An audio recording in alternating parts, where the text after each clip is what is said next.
In the heart of a small village, nestled by the edge of a winding river, an ancient tradition thrived, dark and unwavering. The villagers believed that any child born with a disability was a curse, a sign that the gods were displeased. When such a child was born, the elders would abandon it by the river, leaving it to the mercy of the waters. One misty morning, a baby girl came into the world. Her legs were limp, her cries soft. The midwives exchanged worried glances as they held the child in their arms. Whispers spread like wildfire through the village. "She cannot walk. The gods have cursed us," one of the midwives muttered. The child's mother Chinedo, heartbroken and powerless, sat in horror, knowing the fate of her beautiful baby girl.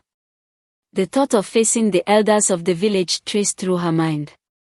The village elders, a council of men long regarded as the keepers of tradition and authority, sit in their chambers with an air of gravitas. The room, dimly lit but richly adorned, reflects their status, each elder dressed in bright, luxurious Nigerian royal gowns, their attire a symbol of their power and connection to the village's ancient customs. Their gowns, made from rich fabrics of silk and brocade, feature bright color patterns, bold reds, golds, purples, and greens, each intricately embroidered with symbols of wisdom and authority. The elders wear traditional crowns atop their heads, made of polished gold and adorned with beads and intricate carvings, adding to their regal appearance.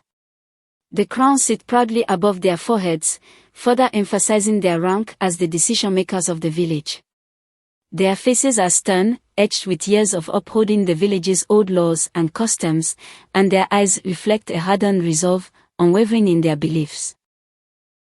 The next day, Chinedo was summoned by the elders in their chamber, as the news has met them about her baby. Chinedu sat with her head down, holding her baby with tears in her eyes. The elders confirmed what they heard and they have made a decree of what should happen to the baby. The largest elder, with a deep, commanding voice, speaks. "Your child is an abomination, a mark of displeasure from the gods. She must be taken to the river and left so that her curse may not befall us all. It is the law of our ancestors." His words are met with agreement from the surrounding villagers who have crowded into the chamber, eagerly awaiting the elders' decision. They stand in a semicircle, their faces lit with a strange mix of fear and enthusiasm, some whispering among themselves about the baby's fate. The crowd wears simple but colorful attire, yet their eyes remain fixed on the elders, hanging on every word. One villager whispers to the woman beside him, saying, "This is the only way. The baby brings misfortune. This is the elders' decree. This child must be taken to the river before the sun sets." Chinedo carries her baby girl in her arms with tears in her eyes as she made her way to the river. She was followed by some of the village elderly ladies to make sure she takes the baby to the river. Chinedo carefully laid the baby in a beautiful vibrant African woven basket by the river as the elderly women watched her from afar. Chinedo cried hysterically as she struggled to let go of her baby, the cries of her newborn mingling with the rushing of the river's current. She sat there by the river with her baby and continued to cry. The village elders left her sitting there as they make their way back to town. Chinedu's friend, Peace, was very heartbroken for her friend. Meanwhile, in a neighboring village, there lived a kind and wise woman named Prophetess Deborah. Her beauty was not just in her radiant face or the way her golden and purple African attire flowed like royalty, but in her heart. Though she lived in a simple mud house, it was adorned with the most vibrant flowers, and her soul was rich with compassion. She had spent her life helping the sick, the broken, and the forgotten, always listening for direction from God. One night, as she was sleeping, Prophetess Deborah had a message from God telling her about an abandoned baby girl by the river in the neighboring village. God told her, "Go, for she is not what they believe her to be. She is a gift." When she awoke, she knew what she had to do. She prayed and cried out to God for courage to embark on this journey. There was rumor of the abandoned child was all over in the village the next morning, confirming her vision. Without hesitation, she wrapped herself in her finest gold, white and purple attire and set off on the long journey across the hills to the village that had cast the baby aside. After days of walking, she had a change of outfit before she gets to the child. The people whispered among themselves, watching the prophetess approach the river. "Oh, that woman is powerful. Oh. She is going to cast that baby." But prophetess Deborah ignored them all. Tears welled in Deborah's eyes as she gently lifted the baby into her arms. "You are not a curse," prophetess Deborah whispered, cradling the baby. "You are a blessing." The girl's small body was weak, but her spirit shone brightly. She named the baby Zola, which meant peace, and carried her home, her heart swelling with love and purpose. Showed off this beautiful baby girl to the locals in her village. Everyone was happy to see baby Zola. Years passed, and Zola grew up under Deborah's care. Though her legs never moved, she did not mind using wheelchair to move around. She blossomed into a radiant, intelligent young woman, filled with compassion and wisdom beyond her years. Her disability did not limit her, instead, it seemed to magnify her spirit. She had a gift of encouraging her friends and offering comfort to others with her gentle words. She also loves to sing. One day, as Deborah sat beside Zola, she asked, "My dear, do you ever wonder about the village that abandoned you?" "No, Mama. I do not hold any anger. I was meant to find you. I feel love for them even though they were afraid and abandoned me. I believe there are still some villagers who is against this beliefs. I pray that one day God will open their eyes and understanding. But I do wonder sometimes what became of my mother." Deborah smiled, her eyes filled with pride. "You are wise beyond your years, Zola. Your heart is pure." Few years later, a great drought struck the village that had once cast Zola away. The river dried up, crops withered, and the villagers grew desperate. Their prayers went unanswered, and the sky remained merciless and dark. In their despair, they remembered the prophetess who had taken in the child they had rejected. One elder said, "We must go to Mama Zola. She is our last hope."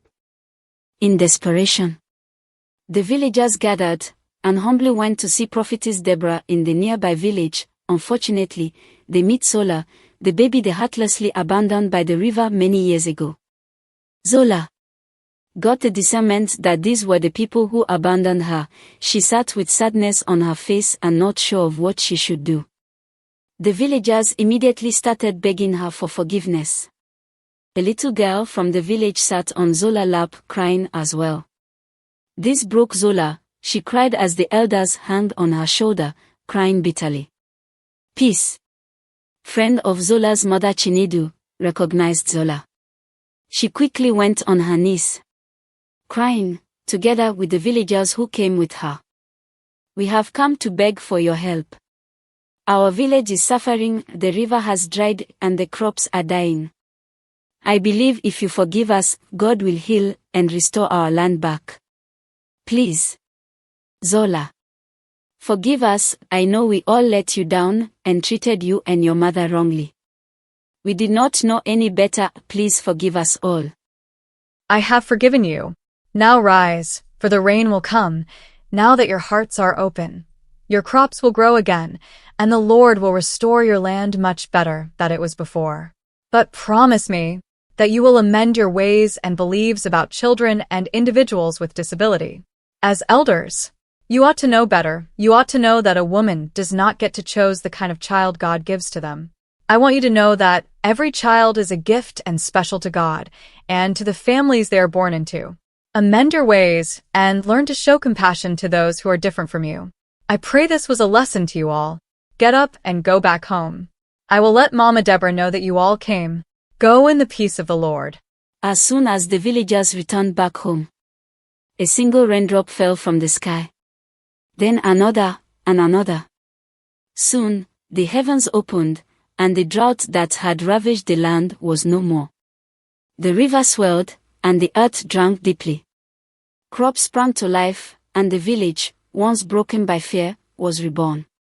Months later, the villagers returned to Zola and the prophetess Deborah, bringing offerings of gratitude and thanksgiving. They invited Zola and Deborah to their upcoming festival of Thanksgiving in their village. Zola and Deborah attended the festival along with many individuals with disability, both young and old, from surrounding villages. They danced and laughed and had fun together. From that day forward, no child was ever abandoned again. The village, once ruled by fear, had been transformed by love and compassion, gifts they had first rejected but ultimately embraced through the heart of the God they had once cast away. Tell me now, why a little picking in the mouth is suffer so when Jesus loved them to the max?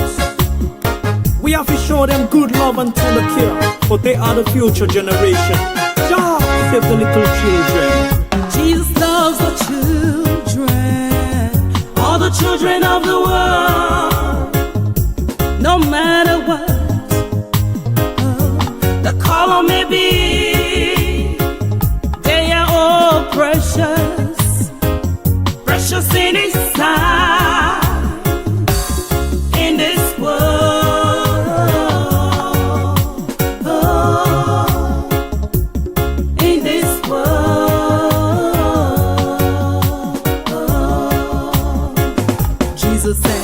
suffer not the little children to come up to me, yeah, and forbid them not, for such is the kingdom of heaven.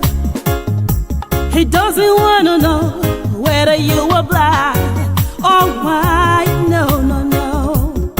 He loves all the children the same. We should show them love, we should care for them, we should treat them right, precious children, for they are the future. Jesus loves the children, all the children of the world.